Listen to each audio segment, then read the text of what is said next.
Hello and a very good evening to everyone. Welcome to the daily editorial analysis of the Shankar IAS Academy, and today's date is 29/7/2024. Displayed here are the list of important articles that we will be discussing for today from various newspapers. So without any much further delay, let's get into the articles discussion one by one. The first topic for today editorial analysis is about the natural farming. The budget 2024 has announced to initiate natural farming for the next 2 years along with certification and branding. This topic comes under GS paper 1 of the mains UPSC under agricultural resources. Let us see a mains question for this topic. Natural farming is being promoted as a sustainable alternative to conventional farming practices in India. Discuss the potential benefits and challenges of natural farming in the Indian context. How can the government and other stakeholders support the adoption of natural farming practices among Indian farmers? First, to give a very holistic answer, we have to cover first on what natural farming is, its difference between natural farming and organic farming, the role of natural farming when it comes to India, and various schemes which have been initiated under natural farming and challenges associated with it. The next part of the question involves way forward on to support the adoption of natural practices. Now let us have a holistic understanding of natural farming and topics associated with it. First, what is natural farming? Natural farming or do-nothing farming is a chemical-free farming method using local resources and traditional practices. It is based on agroecology, which integrates crops, trees and livestock.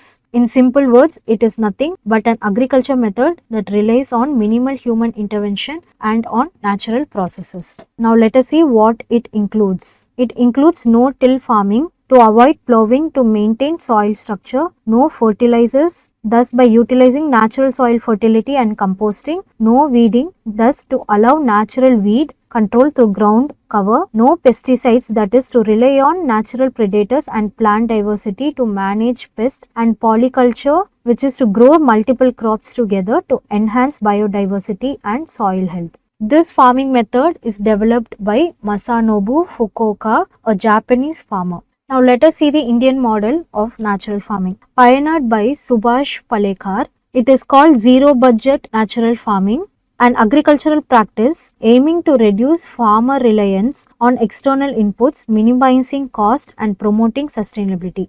The key practices or the key principles includes Jivamrita, a fermented microbial culture made from cow dung, cow urine, jaggery, pulse flour, water and soil to enhance soil fertility. Next is Bijamrita, a seed treatment mixture of neem leaves, tobacco, green chilies, cow dung and cow urine to protect seeds from pests and diseases. Next is Achadana, that is mulching, using organic cover to retain soil moisture and add nutrients as it decomposes. And finally Vapasa, that is soil aeration and moisture through reduced irrigation and promoting microbial activity.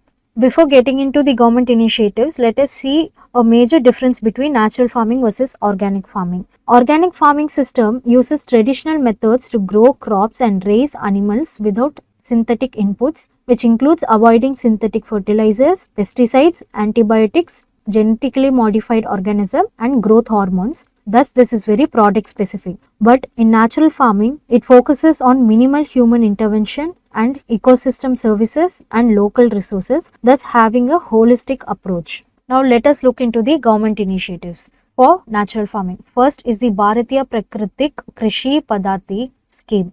Launched under the National Mission on Sustainable Agriculture, it aims to promote traditional indigenous practices such as zero budget natural farming. The next is the National Mission on Sustainable Agriculture scheme. It promotes sustainable agriculture practices to improve soil health and productivity. It also aims for capacity building and training and providing awareness programs for the farmers. The third scheme is the Rashtriya Krishi Vikas Yojana. It is a scheme which provides financial support to states to promote innovative agriculture practices for enhancing productivity and agriculture sustainability. Let us see the potential of natural farming, especially for a country like India. It helps for achieving environmental benefits by using methods like zero budget natural farming. Thus, it reduces synthetic fertilizers and pesticides, leading to improved soil health and increased and reduced pollution. According to the FAO, natural farming practices help in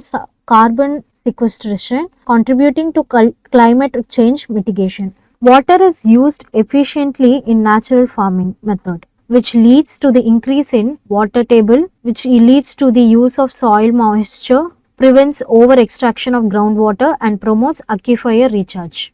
Under economic benefits, the Ashok Dalwai Committee highlights that reducing input costs through natural farming can significantly increase farmers' net income. For example, the zero budget natural farming eliminates the need for expensive chemical inputs, making farming more economically affordable. As an example, in Andhra Pradesh, the farmers' input cost was dropped by 90%, leading to profits using natural farming. Such improved soil fertility naturally increases the yield and resilience.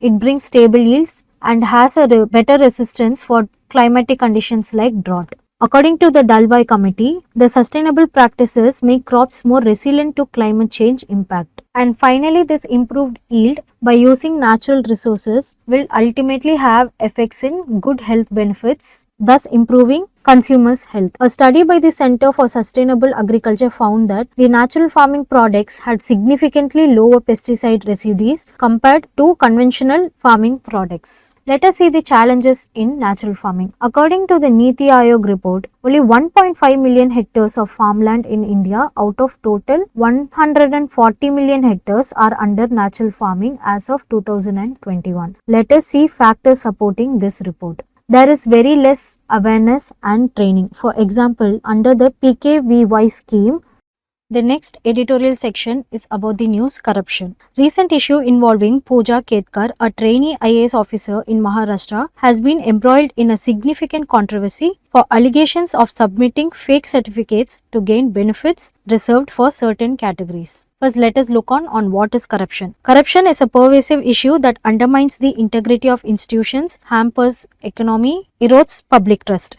In India, the corruption manifests in various forms including bribery, embezzlement, fraud and nepotism. Now let us look at the causes of corruption. Factors like lack of transparency, such as insufficient transparency in government processes and decision making, and opaque regulations provide opportunities for officials to demand bribes for expediting processes or granting approvals. Next, causes like weak institutional framework such as ineffective enforcement of anti-corruption laws and a lack of robust oversight mechanisms contribute to the persistence of corruption. Delays in the judicial process and low conviction rate deter the prosecution of corrupt individuals. Economic disparities like high levels of poverty and income inequality drive individuals to engage in corrupt practices as a means of survival or to improve their socio-economic status. Public officials may exploit their positions to accumulate wealth, which causes the corruption. Cultural factors like corrupt practices such as giving and receiving bribes normalizes corruption in everyday life. Patronage system and the expectation of reciprocity in social and political interactions further entrench corrupt behaviors. Political factors like politicians and political parties often relying on illicit funds to finance election campaigns, leading to a cycle of corruption. Political patronage and favoritism undermine meritocracy and accountability in public office. And finally, administrative inefficiencies like bureaucratic red tape and inefficiencies create opportunities for corruption as individuals seek to bypass cumbersome procedures.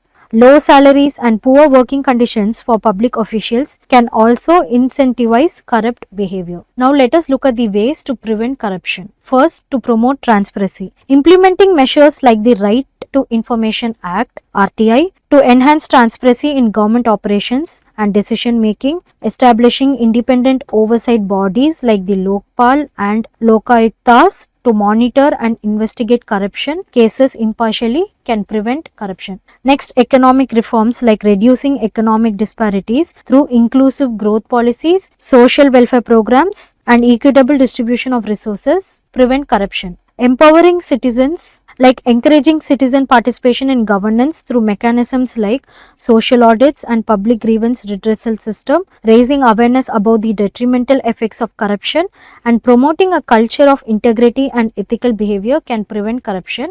And finally, having political and electoral reforming systems like implementing electoral reforms to reduce the influence of money in politics and ensure transparent campaign financing, promoting internal democracy within political parties to reduce the reliance on patronage and favoritism can prevent corruption. Now let us look at the legal framework against corruption. First is the Prevention of Corruption Act PCA 1988. PCA criminalizes acts of bribery and corruption among public officials. Amendments in 2018 strengthened the act by criminalizing both the giving and receiving of bribes and introducing stricter penalties. Next is the Lokpal and Lokayuktas Act 2013. Establishes the Lokpal at the central level and Lokayuktas at the state level to investigate allegations of corruption against public officials.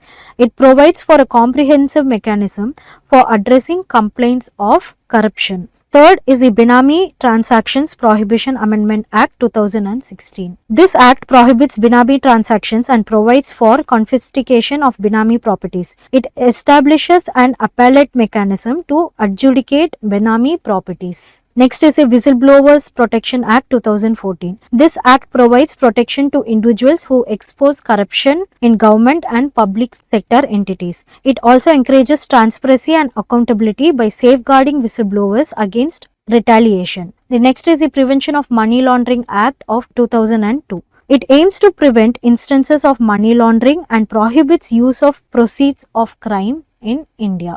And finally, Companies Act 2013 provides for corporate governance and prevention of corruption and fraud in the corporate sector.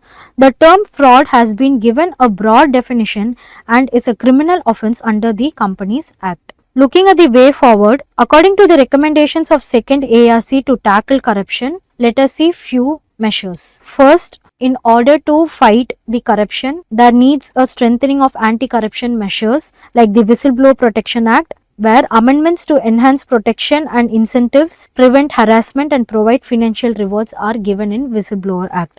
The Sentence Vigilance Commission, that is the CVC, strengthens with more independence, resources and authority. The Central Bureau of Investigation, that is the CBI, ensure autonomy and effectiveness in handling corruption cases. Next way forward is reduce in discretion, like standard operating procedures SOPs, which develop clear SOPs for governmental processes to minimize discretion and reduce corruption. Use of technology like promotion of e-governance to reduce human interface and opportunities for corruption will help in transparency. Next, police reforms like police accountability, which implement comprehensive reforms for transparency, accountability and professionalism, help in combating corruption. Community policy like promoting community policing to build trust and reduce corruption will also come handy. Next is to promote ethical governance like the code of ethics, to develop a code of ethics for public officials and employees, and to develop citizen charters to encourage adoption to enhance accountability and improve service delivery. And finally, having a public awareness campaigns where media and education can be used to raise awareness about the effects of corruption and the importance of ethics. The last article for today is a very interesting article on post-independence wars of India. 26th July is celebrated annually as a Kargil Vijay Divas, commemorating India's victory over Pakistan. This significant day pays tribute to brave soldiers who fought against the Pakistan infiltration. This year marks the 25th year of Kargil. Let us see the first Indo-Pakistan war, which happened from 1947 to 1948, its causes and its impact. The princely state of Jammu and Kashmir, which had a majority Muslim population but was ruled by a Hindu Maharaja, was a crucial conflict point after the partition. Maharaja Hari Singh wanted to remain independent, but following the invasion of tribal militia and Pakistani forces, he signed the Instrument of Accession to India in October 1947, but Pakistan claimed it as theirs because of Muslim majority. Now let us look at the impacts. The conflict brought the Kashmir issue to international attention and led to ongoing UN involvement. Ceasefire agreement was held by the United Nations, which established the LOC, that is the line of control, which divides Kashmir into a region administered by Pakistan and India. This feature is a major conflict in itself. Let us look at the next Indo-Pakistan War, which happened in 1965. Causes. Primary reason was the Kashmir dispute, which is claimed by both India and China.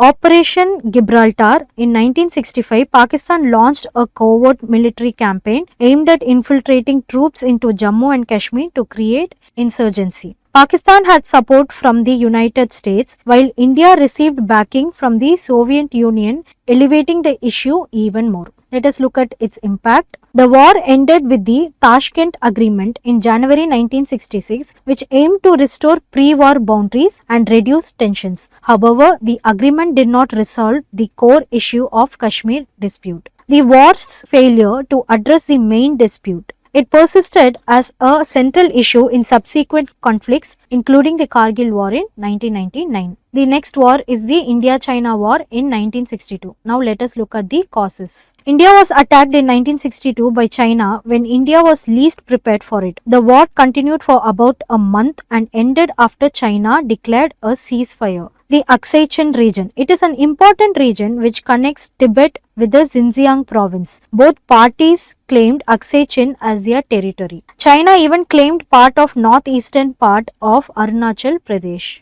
Tibet issue. When China announced that it would be occupying Tibet, India sent a letter of protest proposing negotiations on the Tibet issue. China's perception of India as a threat to its rule of Tibet was also a major reason. And finally, Dalai Lama's fight to India in 1959. Now let us look at the impacts. Loss of territory. India lost control of Aksai Chin to China. The boundary lines were solidified with China maintaining its claims over the region. Military. The Indian military was ill prepared with outdated machinery during the war. This war made India to focus on growth of India's defense industry, including the establishment of defense, research and developmental organization. Border infrastructure. Lack of infrastructure also posed logistic challenges in transport of troops and supply. Later, significant focus was given on improving infrastructure along the borders, including roads and airfields. Example, Siachen Glacier Road to connect the military base with the rest of the Indian infrastructure. And finally, let us look at the Kargil War of 1999. Causes. Infiltration of Pakistani soldiers and militants into Indian territory in the Kargil district of Jammu and Kashmir.